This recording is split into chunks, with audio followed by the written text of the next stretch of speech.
A nation born between silence and blood. No one tells you this part in school. They speak of liberty as if it arrived clean and shining, as if it stepped onto the continent carrying a constitution in one hand and a flag in the other. They recite dates, names, and victories. They celebrate independence as a moment, July 4th, 1776, neatly framed, safely distant. But history does not begin with declarations. It begins with footsteps, with hunger, with fear, and with people whose names were never written down. Long before the word America meant a nation, it meant a promise and a threat. The land before the lie. In the late 15th century, the land that would one day be called the United States was already old. Old forests stood like cathedrals, their canopies so thick that sunlight reached the ground only in trembling fragments. Rivers ran free, unbroken by dams, carrying stories from mountains to oceans. The plains moved with life, bison herds so vast they darkened the horizon, birds so numerous they could eclipse the sky. This was not an empty world, it was a lived-in one. Millions of indigenous people, ancestral Puebloans, Haudenosaunee, Powhatan, Cherokee, Choctaw, Lakota, and hundreds of others had shaped this land over thousands of years. They burned forests carefully to renew soil, cultivated corn, beans, and squash in systems that modern science would later admire, and governed themselves through councils, confederations, and laws older than Europe's empires. They did not call the land property, they called it home. When European ships finally appeared on the Atlantic horizon, they did not arrive in an empty world, they arrived in a network of nations. 1492 was not a beginning, it was an invasion. Christopher Columbus never set foot on what is now the United States, but his arrival in the Caribbean in 1492 cracked open the world. Within decades, disease traveled faster than soldiers. Smallpox, measles, influenza, illnesses Europeans had survived for generations, ripped through indigenous communities with apocalyptic force. Entire villages vanished without a single battle being fought. By the time English settlers established Jamestown in 1607, the land around them had already been emptied by plague. The settlers mistook this absence for destiny. Jamestown itself was not the heroic beginning later textbooks described. It was a desperate outpost, starving, divided, and violent. The English did not know how to farm the land. They survived only because local Powhatan people fed them. Then the English demanded more. When diplomacy failed, violence followed. Raids, retaliation, burned villages, broken treaties. What began as survival hardened into conquest. This pattern would repeat again and again. The myth of the free settler.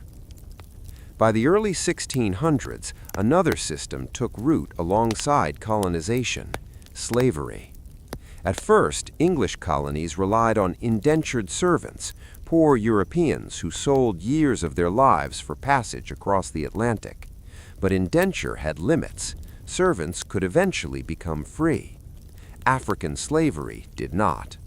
In 1619, a ship arrived in Virginia carrying around 20 captive Africans. Their status was ambiguous at first, but ambiguity did not last long. Colonial laws soon hardened race into fate. Blackness became permanent servitude. Whiteness became privilege. This was not accidental. It was engineered. Landowners feared unity between poor Europeans and enslaved Africans, so they created a hierarchy, one that gave even the poorest white man someone beneath him. Slavery became not just an economic system, but a social weapon. America's wealth began to grow. So did its silence. Freedom for some. By the 1700s, the colonies had become prosperous, restless, and angry, especially at Britain. Taxes, trade restrictions, royal authority. Men like George Washington, Thomas Jefferson, and John Adams spoke passionately about liberty. They wrote about natural rights, self-government, and freedom from tyranny. They meant every word, and they owned human beings. This contradiction sat at the heart of the American Revolution. When colonists declared that all men are created equal, enslaved Africans heard those words too. Many ran to British lines where freedom was sometimes promised in exchange for loyalty. Thousands fought, thousands died. Indigenous nations, once again, were forced to choose sides in a war that was not theirs. The revolution was not a clean break from empire. It was a transfer of power. The Constitution's quiet compromises. After independence, the new nation faced a question it refused to answer honestly. What is America? The Constitution was a brilliant document and a deeply flawed one. To keep Southern states in the Union, the framers compromised again and again. Slavery was not named, but it was protected. Enslaved people were counted as 3/5 of a person, for representation, not rights. Native nations were treated as obstacles, not equals. The Republic was born powerful, ambitious, and unfinished. Expansion followed. Westward, always westward. The price of expansion. As settlers moved beyond the Appalachians, treaties were signed and broken. Gold was discovered, land was seized, armies marched. In 1830, President Andrew Jackson signed the Indian Removal Act.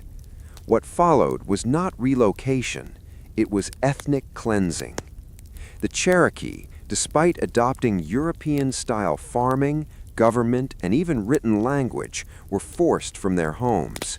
Thousands died on the Trail of Tears, men, women, children, collapsing in snow and mud while soldiers marched them west.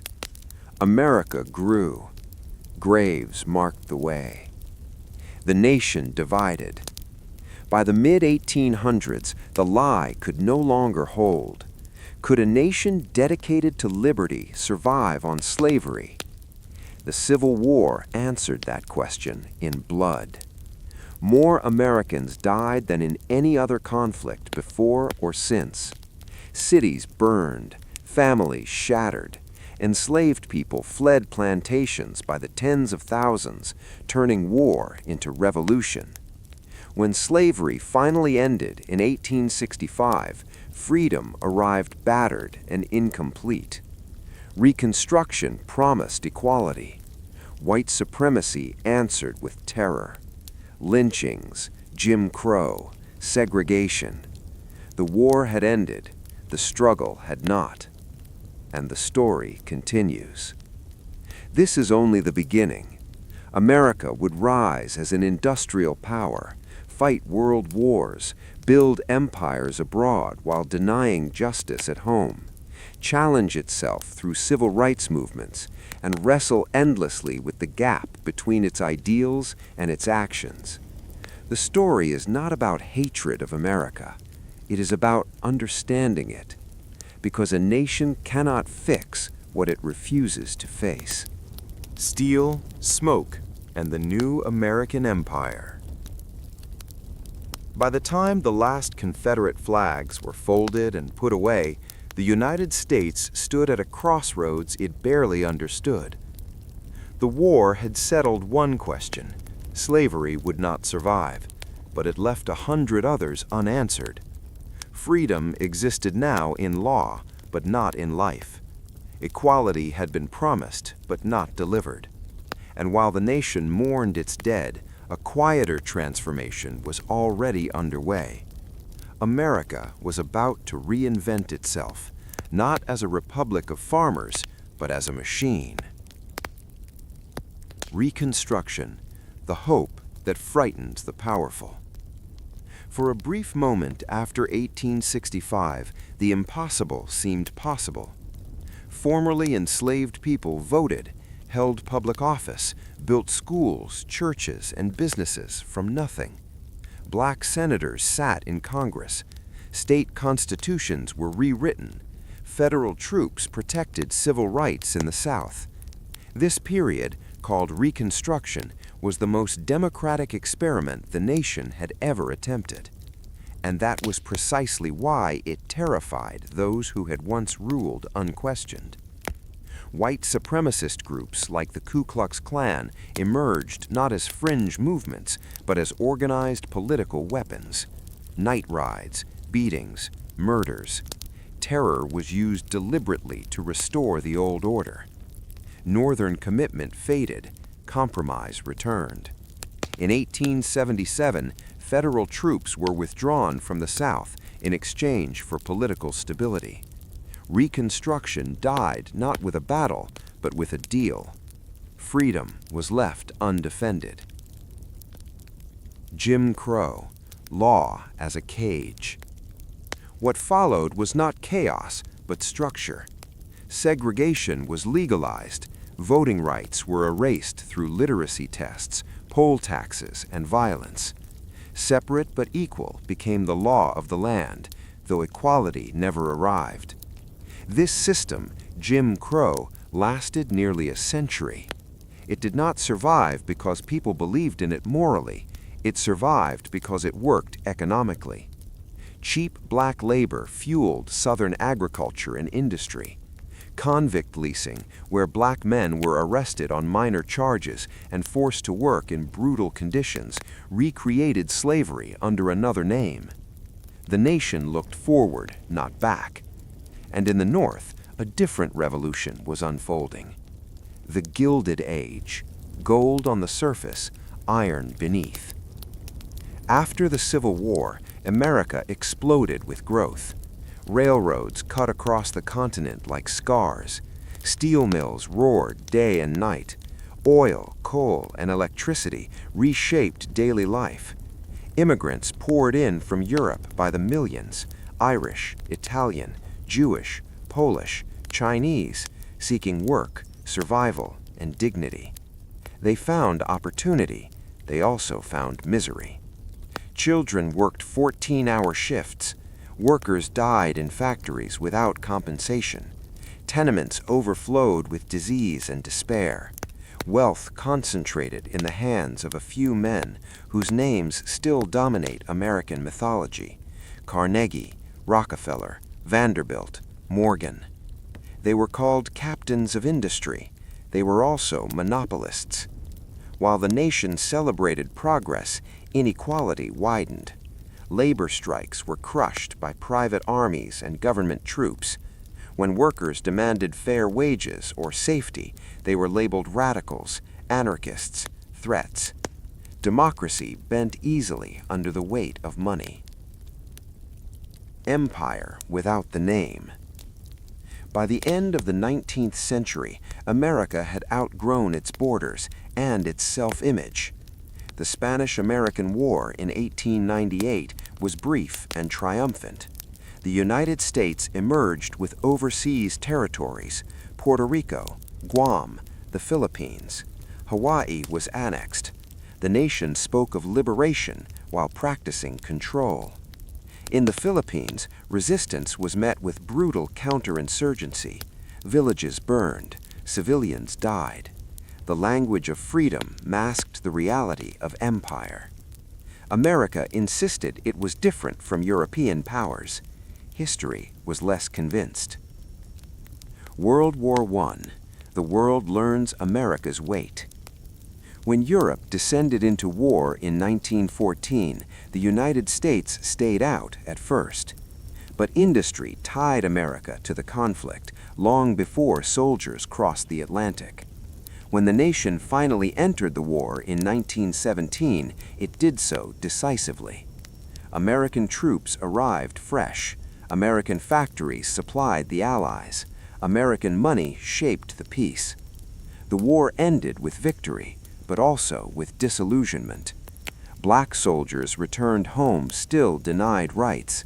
Women, having proven their power in factories and public life, demanded suffrage and won it. Immigrants faced suspicion. Radicals were arrested. Fear of communism spread.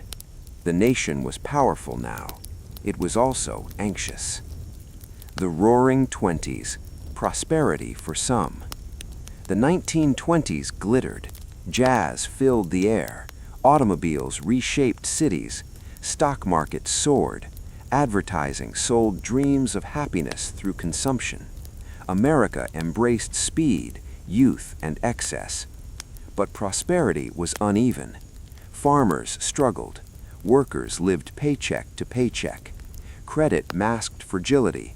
Beneath the celebration lay debt, speculation, and denial. Then, in 1929, the market collapsed. The Great Depression followed, not as a downturn, but as a national trauma. Banks failed. Jobs vanished. Breadlines stretched for blocks. Families lost farms, homes, futures. Capitalism itself stood accused. The New Deal. Government steps in. President Franklin D. Roosevelt did something radical. He acted. The New Deal expanded the role of government in American life: public works, social security, labor protections. It did not end the Depression entirely, but it restored hope and redefined responsibility. Government was no longer just a referee, it was a participant. This shift saved capitalism by restraining it. Not everyone benefited equally. Many black workers were excluded from protections. Segregation remained untouched, but the social contract had changed. Then the world caught fire again. World War II. America ascends. The attack on Pearl Harbor in 1941 shattered isolation. America mobilized with astonishing speed. Factories converted overnight. Women entered the workforce en masse. Science accelerated. The atomic bomb was built. The war was fought on multiple fronts and at home. Japanese Americans were imprisoned in internment camps, stripped of rights without evidence or apology. Fear overrode principles. When the war ended in 1945, Europe lay in ruins. America stood untouched and unmatched. It possessed economic dominance, military power, and nuclear weapons. The American century had begun. The Cold War. Fear as policy. Victory brought a new enemy. The Soviet Union emerged not as an ally, but a rival. The Cold War shaped everything: foreign policy, culture, education, science. Communism became the ultimate threat, often vaguely defined, endlessly invoked. At home, suspicion ruled. Careers were destroyed by accusation. Loyalty was questioned. Freedom of thought narrowed in the name of security. Abroad, the United States intervened repeatedly: Korea, Iran, Guatemala, Vietnam, often supporting authoritarian regimes to prevent communist influence. Democracy was preached. Power was practiced. A reckoning approaches. By the 1950s, America appeared stable and prosperous. Suburbs expanded. Highways stretched across the land. Televisions entered living rooms. But beneath the surface, pressure built. Segregation still ruled the South. Racial inequality shaped the North. Women were confined by expectation. Young people questioned authority. War loomed in distant jungles. The promise of America was being tested again. And this time, the challenge would come within. When the silence broke. Every empire reaches a moment when the stories it tells itself can no longer contain the truth. For the United States, that moment arrived not with invasion or collapse, but with voices raised, repeated, and finally impossible to ignore. They came from church basements and college campuses, from southern highways and northern ghettos, from jungles half a world away and living rooms glowing blue with television light. America was about to hear itself. The civil rights movement, demanding the obvious. In the 1950s, segregation was still law across much of the South, and fact across much of the nation. Black children attended inferior schools. Black families were denied housing loans. Black voters were blocked at every turn. Violence enforced obedience, and the courts often looked away. Change did not come suddenly. It came step by step, act by act. In 1954, Brown v. Board of Education declared segregated schools unconstitutional. The decision did not integrate schools, it exposed resistance. In 1955, Rosa Parks refused to give up her seat. Her arrest sparked the Montgomery bus boycott, led by a young pastor named Martin Luther King, Jr. For over a year, black residents walked miles rather than submit. They did not ask for kindness, they demanded rights. Nonviolence meets brutality. As the movement grew, so did opposition. Peaceful protesters were beaten, arrested, attacked by dogs, blasted with fire hoses. The violence was meant to humiliate. Instead, it was televised. America watched children assaulted for demanding education. It watched elderly men beaten for attempting to vote. The nation's image of itself began to fracture. The Civil Rights Act of 1964 outlawed segregation in public places. The Voting Rights Act of 1965 protected the ballot. These were monumental victories, but they came at a cost. Leaders were jailed, churches bombed, Medgar Evers was assassinated, Malcolm X was killed, Martin Luther King Jr. was murdered in 1968. The dream survived, the innocence did not. Vietnam, the war that followed America home. While civil rights activists fought for justice at home, American soldiers fought a different battle abroad. Vietnam was framed as a test of resolve, a necessary stand against communism. But the war escalated without clear goals, without public consent, and without truth. Young men were drafted. Body counts replaced strategy. Villages were destroyed to save them. Chemical weapons scarred land and people alike. At home, protest exploded. Students occupied campuses. Veterans threw medals away. Parents watched sons return broken or not at all. The government's credibility collapsed. For the first time, many Americans believed their leaders were lying to them. They were right. 1968, the year everything cracked. If there was a single year when America lost its balance, it was 1968. Martin Luther King Jr. was assassinated in April. Cities burned in grief and rage. 2 months later, Robert F. Kennedy, symbol of reform and reconciliation, was killed. The Democratic National Convention erupted into chaos. Police beat protesters on live television. Trust evaporated. The war continued. So did the divisions. Women, youth, and the redefinition of power. The upheaval was not limited to race and war. Women questioned roles long accepted as destiny. The feminist movement demanded equal pay, reproductive rights, and autonomy. The pill reshaped relationships. Laws slowly changed. Young people rejected conformity. Music became protest. Culture fractured into new forms of expression: rock, folk, counterculture. The old hierarchies weakened. Authority was no longer automatic. Watergate, proof of corruption. In 1972, a break-in at the Democratic National Committee headquarters seemed minor. It was not. What followed, investigations, recordings, denials, revealed a president abusing power, obstructing justice and lying to the nation. In 1974, Richard Nixon resigned. No tanks rolled through the streets. The system held, but trust never fully recovered. The end of certainty. By the late 1970s, America was exhausted. The Vietnam War ended in defeat. The economy faltered. Inflation soared. An oil crisis exposed dependence and vulnerability. Faith in institutions crumbled. And yet from this uncertainty emerged a new vision, one that promised strength, simplicity, and a return to greatness. The conservative turn. In 1980, Ronald Reagan was elected president. He spoke of optimism, markets, and American exceptionalism.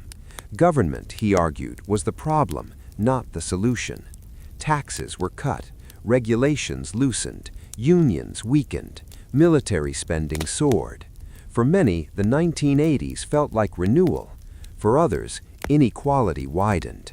The Cold War intensified, then, unexpectedly, ended. The wall falls, the world shifts. In 1989, the Berlin Wall fell. 2 years later, the Soviet Union collapsed.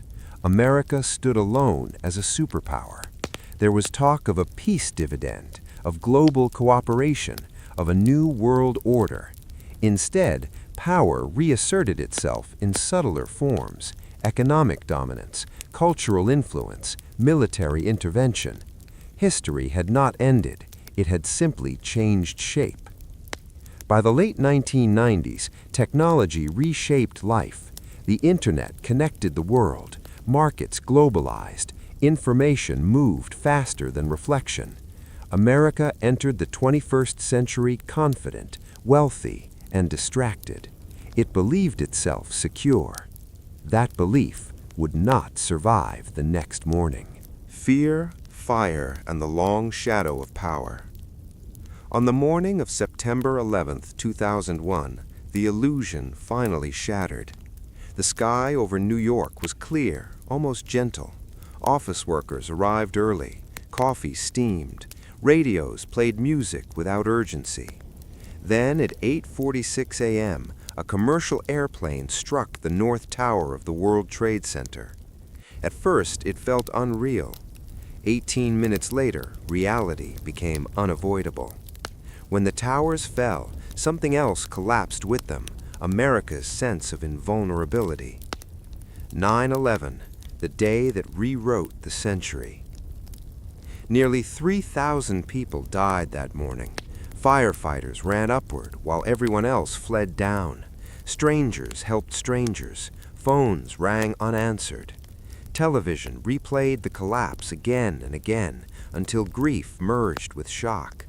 The nation was united not in understanding, but in fear. That fear would shape everything that followed. The war on terror, an enemy without borders. Within weeks, the United States invaded Afghanistan to dismantle al-Qaeda and overthrow the Taliban. The mission seemed clear. Public support was overwhelming. Then came Iraq. In 2003, the U.S. launched a preemptive war based on claims of weapons of mass destruction, claims that later proved false. The invasion toppled Saddam Hussein quickly. The occupation did not end. Insurgency followed. Sectarian violence exploded. American soldiers rotated through endless deployments. Civilian casualties mounted. The rationale shifted from security to democracy, from democracy to stability. The war became permanent. So did the costs. Security over liberty. At home, fear reshaped law. The Patriot Act expanded surveillance powers. Intelligence agencies collected data at unprecedented scale. Airport security transformed daily life. Muslim Americans faced profiling, suspicion, and violence. The question, how much freedom should be sacrificed for safety, was answered quietly, without debate. History would judge the consequences later. The Great Recession, collapse from within. In 2008, the danger came not from abroad, but inside the system itself. A housing bubble burst, banks failed, credit froze, the global economy teetered. Millions lost jobs, homes, savings. Wall Street was rescued. Ordinary people were told there was no alternative. Anger followed despair. The idea that the system was rigged, once whispered, became mainstream. Trust, already weakened, cracked further. Change and resistance. That same year, Obama was elected president. For many, it symbolized progress unimaginable decades earlier. For others, it triggered backlash. Hope surged, expectations soared. Reality intervened. Wars continued, surveillance remained, economic inequality persisted, political polarization deepened. Progress was real. So was disappointment. A nation splinters. Social media transformed communication and conflict. Information spread instantly. So did misinformation. Algorithms rewarded outrage. Communities fragmented into echo chambers. Race, immigration, gender, and identity became battlegrounds. Protests returned to the streets against police violence, against inequality, against injustice long denied. History resurfaced, not as memory, but as confrontation. The rise of populism. In 2016, Donald Trump was elected president. He did not arrive as an accident. Decades of economic dislocation, cultural anxiety, and institutional distrust made his rise possible. He promised strength, simplicity, and disruption. Norms broke. Truth bent. The nation argued not just over policy, but over reality itself. Pandemic, the ultimate test. In 2020, a virus brought the world to a halt. Hospitals overflowed, economies froze, millions died. The pandemic exposed everything: inequality, misinformation, political division, and the limits of individualism in a collective crisis. Masks became symbols, science became political, grief became isolated. America struggled not only against disease, but against itself. January 6th, democracy under siege.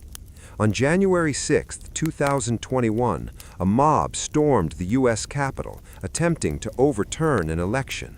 The image stunned the world. Flags waved, windows shattered. Democracy, once exported as an ideal, appeared fragile at home. The republic survived. The warning remained. The present tense. Today, the United States stands powerful and uncertain. It leads technologically, economically, militarily.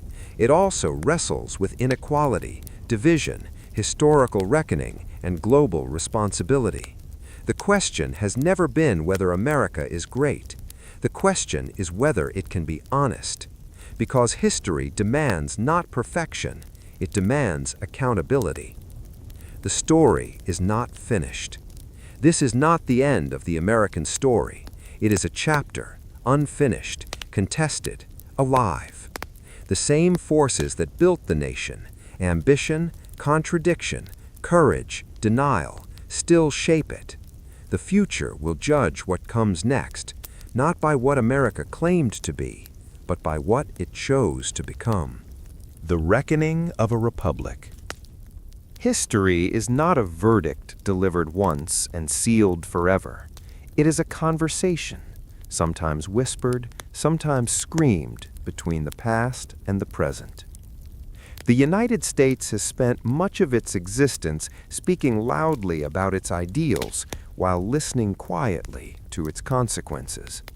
That imbalance, more than any foreign enemy or internal division, has been the nation's greatest vulnerability and its greatest opportunity. The inheritance Americans carry. Every generation inherits a version of America it did not choose. Some inherit prosperity built by earlier sacrifice. Others inherit injustice sharpened by earlier denial. None inherit a blank slate. The roads, laws, institutions, and myths of the United States were shaped by human decisions, brilliant and brutal alike. Slavery was not inevitable. Genocide was not destiny. Segregation was not tradition. These were choices, justified by fear, profit, and power. So were emancipation, suffrage, civil rights, labor protections, and democratic reform. America has always been two stories unfolding at once, one expanding freedom, one resisting it. The tension between them is not a flaw in the narrative, it is the narrative. The myth of completion. One of the most dangerous ideas in American life is the belief that the work is finished, that equality has been achieved, that democracy is secure, that progress once made cannot be undone. History offers no such comfort. Rights are not permanent possessions, they are ongoing negotiations. Democracies do not collapse only through coups, they erode through apathy, cynicism, and the slow normalization of injustice. The founders understood this more clearly than many who quote them. They designed a system assuming conflict, ambition, and error. What they did not design was immunity. Power and responsibility in a global age. For most of human history, no single nation held the influence the United States now wields. American decisions shape markets, climate, war, culture, and technology far beyond its borders. This power is often framed as benevolence or necessity, but power without humility has never produced stability. The question facing America is not whether it should lead, it is how. Will leadership mean domination or cooperation, extraction or sustainability, fear or trust? Empires fall not only when they are defeated, but when they forget why they rose. Memory as a moral act. What a nation chooses to remember and what it chooses to forget defines its character. Teaching history honestly is not an act of self-hatred, it is an act of maturity. Germany did not weaken by confronting the Holocaust. South Africa did not collapse by naming apartheid. Truth does not destroy nations. Lies do. When Americans resist confronting slavery, indigenous displacement, or systemic inequality, they are not protecting the nation's image, they are surrendering its future to unresolved ghosts. A country at war with its past cannot govern its present. The role of the citizen. Democracy is not sustained by symbols, it is sustained by participation. Voting matters, but so does organizing, educating, questioning, and caring. Institutions reflect the pressure placed upon them. When citizens retreat into private life alone, power concentrates elsewhere. The most radical idea America ever produced was not independence, it was accountability. Technology, speed, and the fragile mind. The modern era has accelerated everything: news, outrage, fear, identity. Social media has collapsed distance, but weakened context. Truth competes with spectacle. Emotion outruns reflection. Democracy, which depends on patience and compromise, struggles in a system optimized for instant reaction. The future of American self-government may depend less on laws than on attention, on the ability of citizens to pause, verify, and resist manipulation. Freedom of speech means little without freedom of thought. What history asks, not demands. History does not ask Americans to be perfect. It asks them to be honest. It does not demand purity. It demands responsibility. It does not promise greatness. It offers choice. Every generation is judged not by the problems it inherited, but by whether it confronted them or passed them forward unresolved. The American question. The enduring question of the United States has never been, is America good or bad?